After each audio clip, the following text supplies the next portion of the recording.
Important stakeholders in this historic effort to provide a home for every Indian. एक महीने में दूसरी बार मुझे हाउसिंग सेक्टर के लोगों के साथ बातचीत करने का अवसर मिला है और ये हमारे उस कमिटमेंट को दिखाता है कि मध्यम वर्ग के घर के सपनों को पूरा करने के लिए हम कितने गंभीर हैं। और यहाँ मैं देख सकता हूँ कि कई साथी हैं जो क्रीडे के कार्यक्रम में भी मौजूद थे। साथियों, तालकटोरा स्टेडियम में मैंने देश के हाउसिंग सेक्टर उससे जुड़े युवा साथियों से कहा था कि वो हाउसिंग सेक्टर को न्यू इंडिया की ऊर्जा और आवश्यकता के हिसाब से गति दें। इसके लिए देश और दुनिया में जो कंस्ट्रक्शन से जुड़ी, हाउसिंग से जुड़ी लेटेस्ट टेक्नोलॉजी है, उसका इस्तेमाल करें। आपकी मदद के लिए हमारी सरकार हर कदम पर आपके साथ खड़े रहने को तैयार है, आपके साथ चलने को तैयार है, 2 कदम आगे जाने को भी तैयार है। और जिसका सबसे बड़ा प्रमाण कंस्ट्रक्शन टेक्नोलॉजी से जुड़ी ये कॉन्फ्रेंस है। This is the second time I am interacting with those associated with the housing sector. This shows the desire of the government to keep engaging with you all, know more about your good work, understand your suggestions, and work towards a vibrant housing sector. It also shows your passion and commitment towards a strong housing sector that benefits the poorest of the poor in our country. I understand that members participating in this conference will either showcase innovative housing technologies or will learn from the new innovations that are being shown. This too is very valuable. साथियों, आज की conference या फिर global housing technology challenge की आवश्यकता इसलिए महसूस हुई क्योंकि देश में शहरों का तेजी से विस्तार और विकास हो रहा है।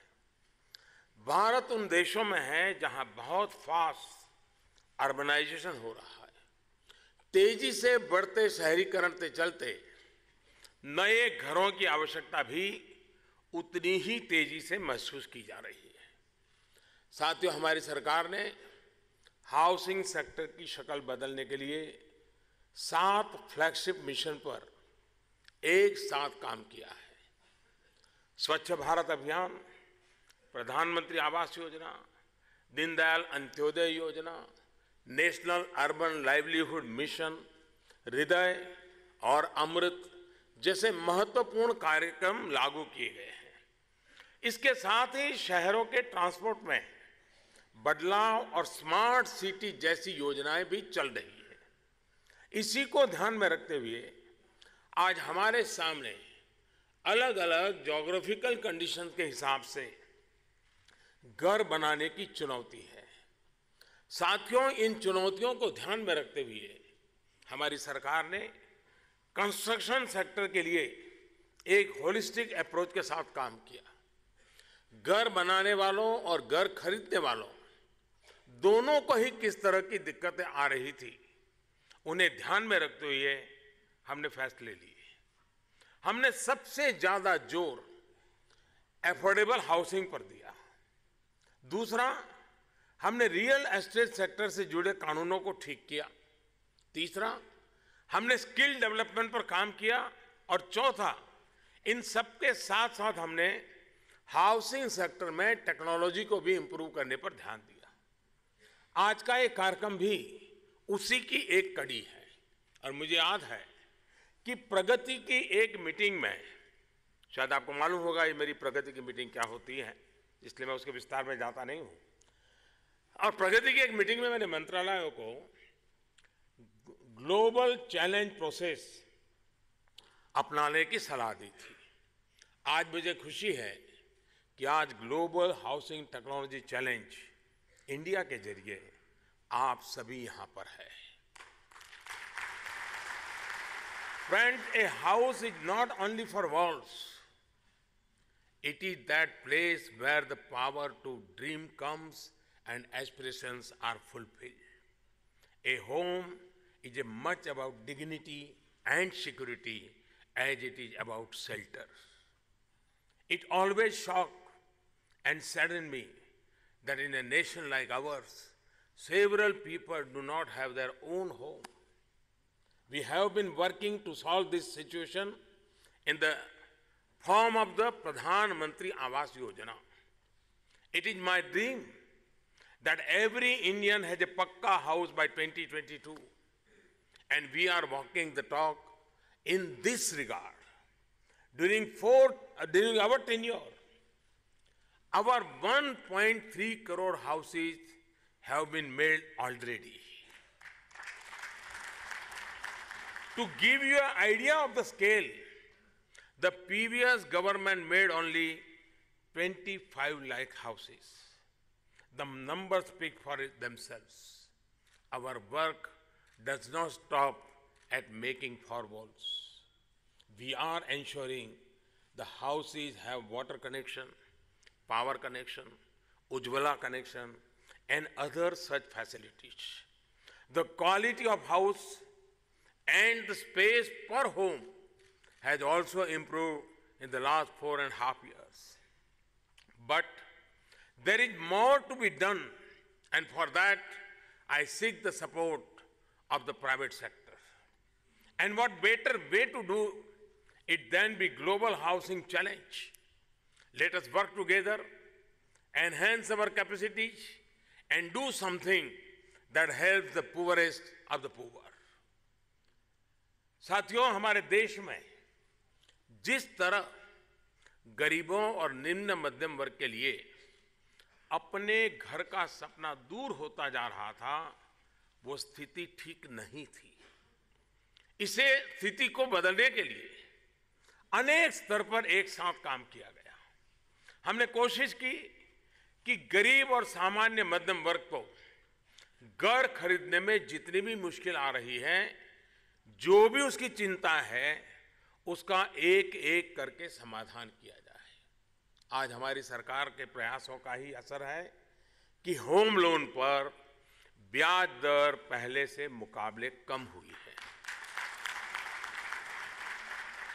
प्रधानमंत्री आवास योजना के तहत तो सरकार जितनी राहत दे रही है, उसके बाद लोगों को 5 से 6 लाख रुपए तक की बचत होना का अनुमान है।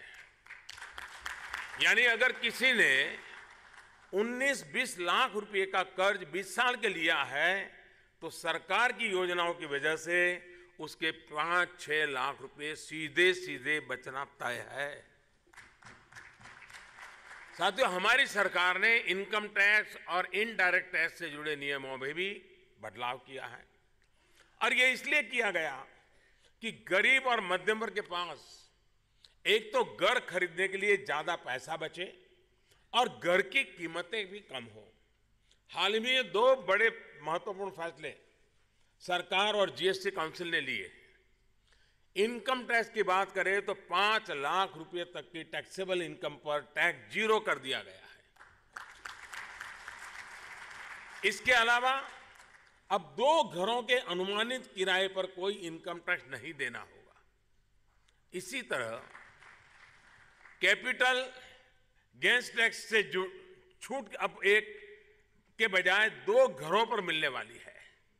ये तमाम प्रयास मध्यम वर्ग को नए घर खरीदने के लिए प्रोत्साहित करने वाले हैं, जिसका सीधा लाभ आपके बिजनेस को भी होना निश्चित है। उसमें तो ताली बजा सकते हैं।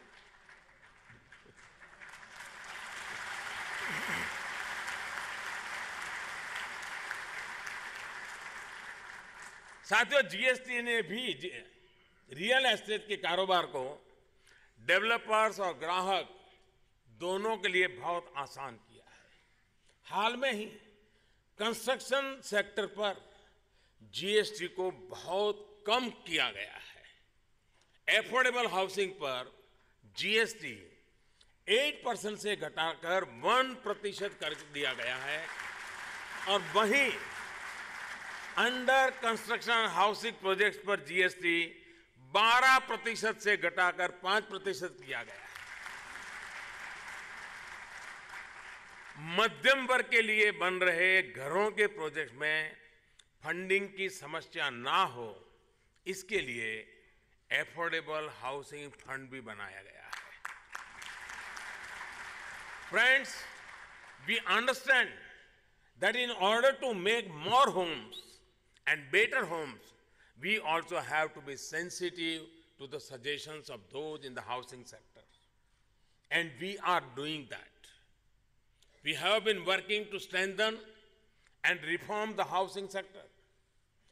From the RERA Act, which improved consumers' confidence in developers and brought transparency in the real estate sector, to our significant improvement in the World Bank's Ease of Doing Business Index, driven by improvement in construction permits, where India climbed from 181 rank to 52nd place. We have been consistently focusing on systematic reforms. साथियों, सरकार की नीतियों की वजह से आपको एक और मदद मिलने वाली है। विशेषकर ग्रामीण इलाकों में ह्यूमन रिसोर्स का एक बड़ा पूल विकसित हुआ है, जो घर बनाने की तकनीक के बारे में जानता है, ट्रेन है। हमारी सरकार ने इस सेक्टर में महिलाओं की ट्रेनिंग के लिए भी एक अभियान चलाया हुआ है।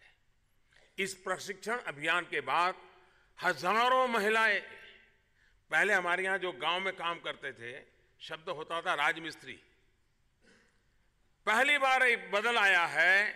हजारों की तादाद में महिलाएं रानी मिस्त्री के तौर पर काम कर रही हैं। हमारी कोशिश है कि इस सेक्टर में युवाओं की टेक्निकल स्किल्स को बढ़ाकर उन्हें मार्केट रेडी किया जाए, ताकि आप जैसे उद्यमियों को भी लाभ हो और युवा साथियों को भी ज्यादा रोजगार के अवसर उपलब्ध हो। इसके अलावा तेजी से बदलती टेक्नोलॉजी के आधार पर हमारे इंजीनियरिंग और टेक्नोलॉजी से जुड़े पाठ्यक्रम में भी बदलाव हो, इस दिशा में भी काम किया जा रहा है। इसके अलावा स्टार्टअप्स और युवा उद्यमियों के लिए भी ये सेक्टर एक नया विकल्प बनकर के उभरा है। साथियों, भारत में कंस्ट्रक्शन की अप्रोच में हमने एक और बदलाव किया है। अब चाहे सड़कें हो, रेजिडेंस अपार्टमेंट्स हो या फिर commercial building, eco friendly, disaster resilient और एनर्जी एफिशिएंट निर्माणों का प्रोत्साहन दिया जा रहा है। इसके लिए लोकल इनोवेशन की जरूरत है, जिसमें हमारे युवा साथी जुटे हुए हैं। साथियों, आपको जानकर के खुशी होगी कि आशा इंडिया यानी अफोर्डेबल सस्टेनेबल हाउसिंग एक्सेलेरेटर इस तरह के इनोवेशन को बाजार के हिसाब से ढालने में लगा है। आशा जीएसटीसी इंडिया का हिस्सा है। इसमें मुंबई, मद्रास, खड़गपुर और रुड़की में आईआईटी में काम कर रहे 4 इंक्यूबेशन सेंटर पर युवा उद्यमियों और स्टार्टअप इकोसिस्टम के आइडिया को बाजार के हिसाब से उपयोगी बनाने पर तेजी से काम चल रहा है। साथियों, मुझे ये जानकर अच्छा लगा कि इस तरह के इनोवेशन, तकनीक और इंजीनियरिंग पर काम कर रहे कुछ विद्यार्थी यहां पर भी मौजूद है। यहां पर होने वाली चर्चा को नेशनल नॉलेज नेटवर्क NKN पर भी डाला जाएगा, जिससे देश के शिक्षण संस्थाएं इसका लाभ उठा सके।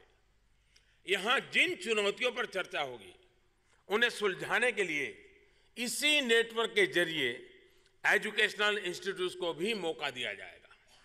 आप सभी हाउसिंग टेक्नोलॉजी को लेकर भारत में हो रहे इस अद्भुत प्रयोग का हिस्सा बन सके, इसके लिए लाइट हाउस प्रोजेक्ट शुरू किए जा रहे हैं। गुजरात, झारखंड, मध्य प्रदेश, तमिलनाडु और त्रिपुरा और उत्तर प्रदेश, इन प्रदेशों में शुरू हो रहे इन प्रोजेक्ट्स में कंस्ट्रक्शन की नई तकनीक का प्रदर्शन कर सकते हैं। ये आपके लिए लाइव लेबोरेटरीज है।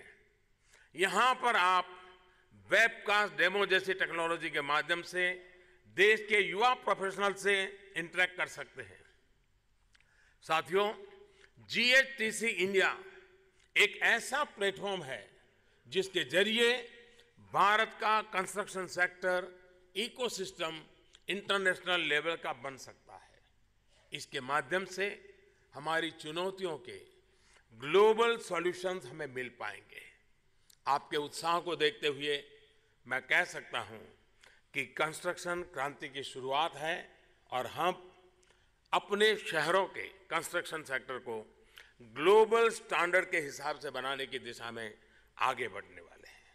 साथियों, इस कॉन्फ्रेंस से भारत को तो लाभ होगा ही, साथ में दुनिया भर के builder, architect, powers, global civil engineering firms को भी इससे फायदा होने वाला है।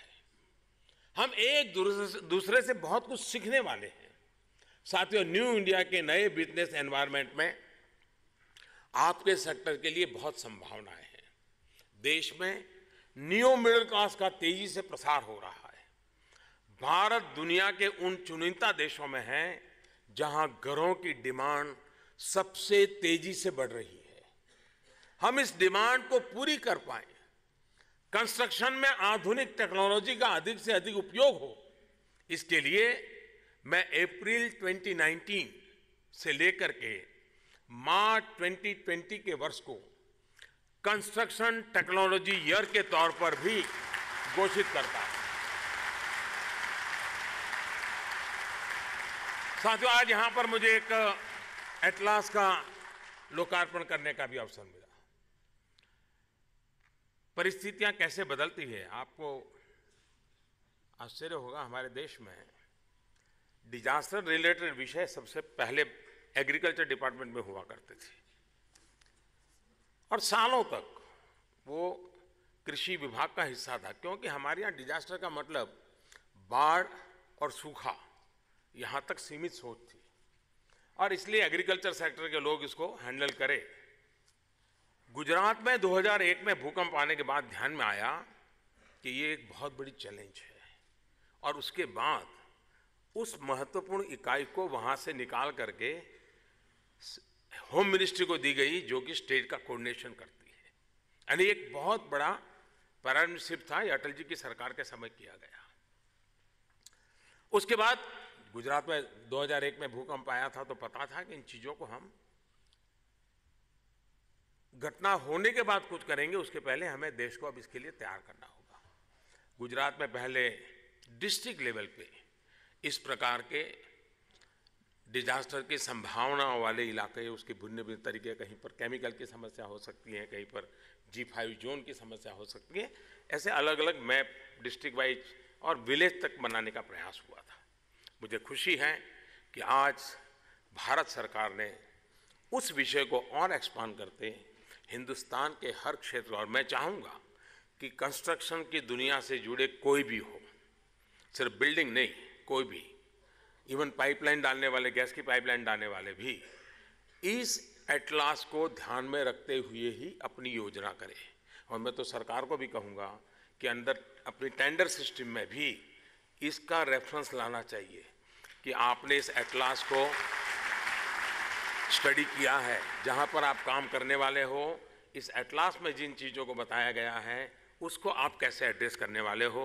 हिंदुस्तान के किसी भी डिपार्टमेंट का, राज्य सरकारों का भी, तब जा करके इंस्टीट्यूशनलाइज होगा। उसी प्रकार से हमारे इस एटलास के आधार पर उन इलाकों में जो यूनिवर्सिटीज हो, प्लानिंग के हो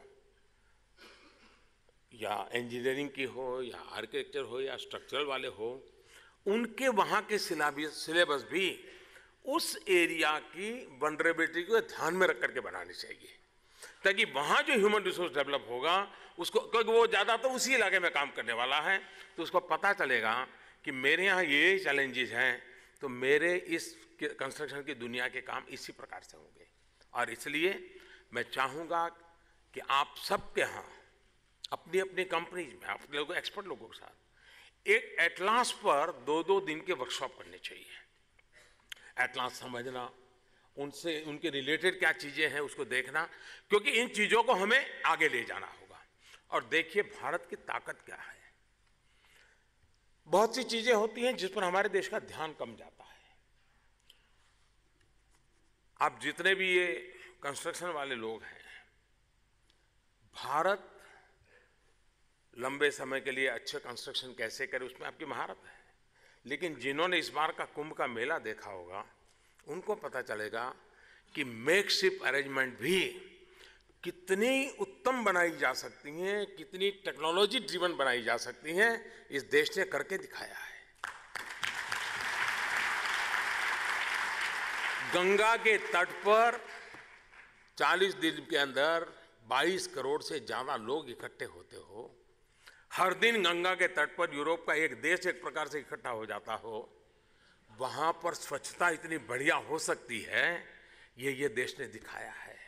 इतना ही नहीं, हमारा जो स्मार्ट सिटी का कंसेप्ट है, स्मार्ट सिटी के द्वारा, टेक्नोलॉजी के द्वारा सेंट्रल कमांड सिस्टम कैसे काम कर सकती हैं, पूरे कुंभ के मेले में हमारे नौजवानों ने उसको करके दिखाया।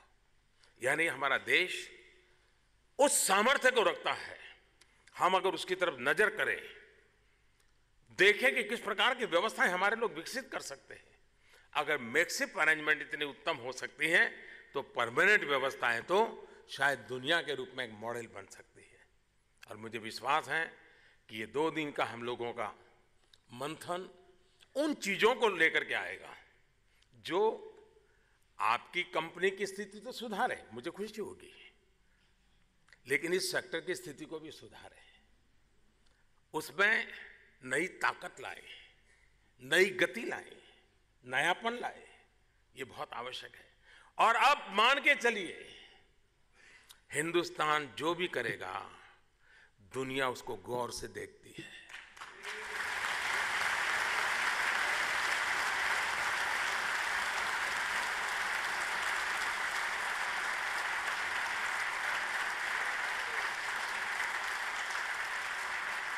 इस देश की ताकत है, डिक्शनरी के शब्दों के अर्थ बदल देता है।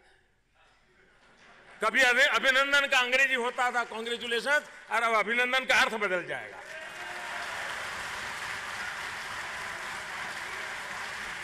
ये ताकत इस देश में है। आइए उस आत्मविश्वास को लेकर के चले। एक पराक्रमी राष्ट्र के रूप में आगे बढ़ना है और सपनों को पूरा करने के लिए समयबद्ध समय सीमा में एक के बाद एक कदम उठाना है। सरकार आपके साथ है। बहुत बहुत धन्यवाद।